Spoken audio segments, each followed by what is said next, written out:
Om Swastiastu, kembali lagi di Homemade. Episode kali ini saya akan membuat keripik jadul yang masih dinikmati sampai sekarang. Terlebih bahan yang sudah dipotong saya akan jadikan satu. Oke, mantap.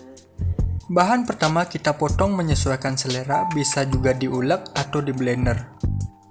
Tahap berikutnya saya menggunakan 500 gram tepung terigu. Setelah itu campur dengan garam, merica, dan penyedap. Kita aduk-aduk terlebih dahulu sebelum memasukkan bahan cair.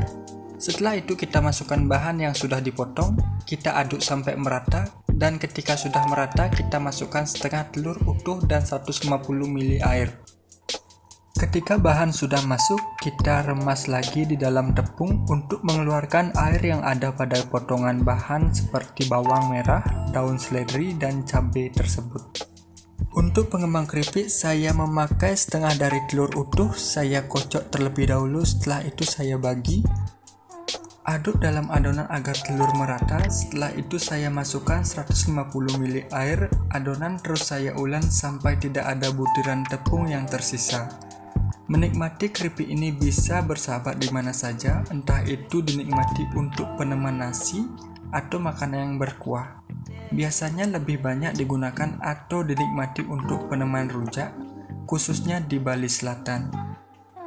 Saya masih mengulang adonan. Untuk tekstur dari adonan sedikit kasar karena ada campuran bahan yang dipotong dan ditambahkan ke dalam adonan. Saya resting selama 10 menit, saya tutup adonan menggunakan plastik wrap.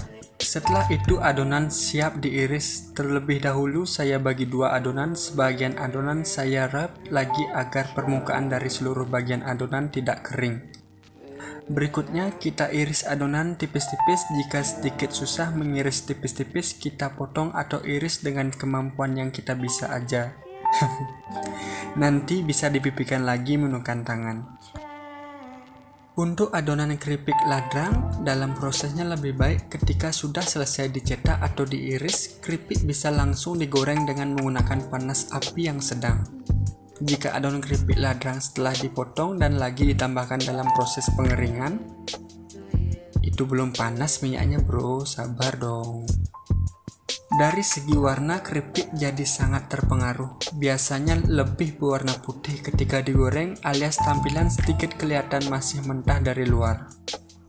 Sambil menunggu minyak panas, saya iris-iris adonan ladrang. Setelah itu saya pipihkan lagi.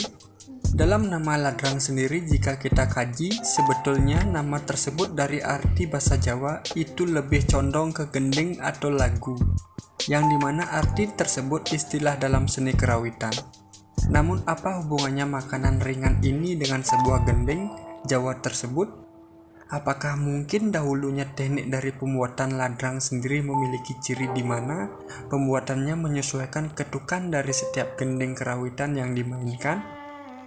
Atau dahulunya keripik ini belum ada nama, pertama kali dibuat dan leluhur dulu menikmatinya sambil mendengar gending kerawitan?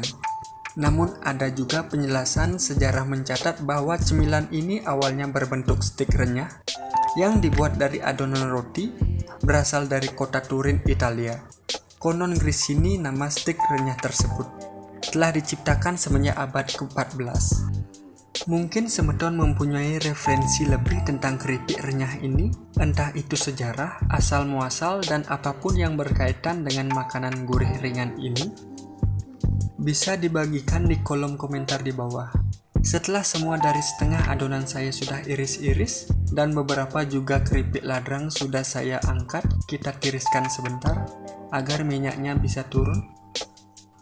Sudah jadi keripik ladrang yang saya buat kali ini. Saya pindahkan beberapa ke mangkok untuk dinikmati.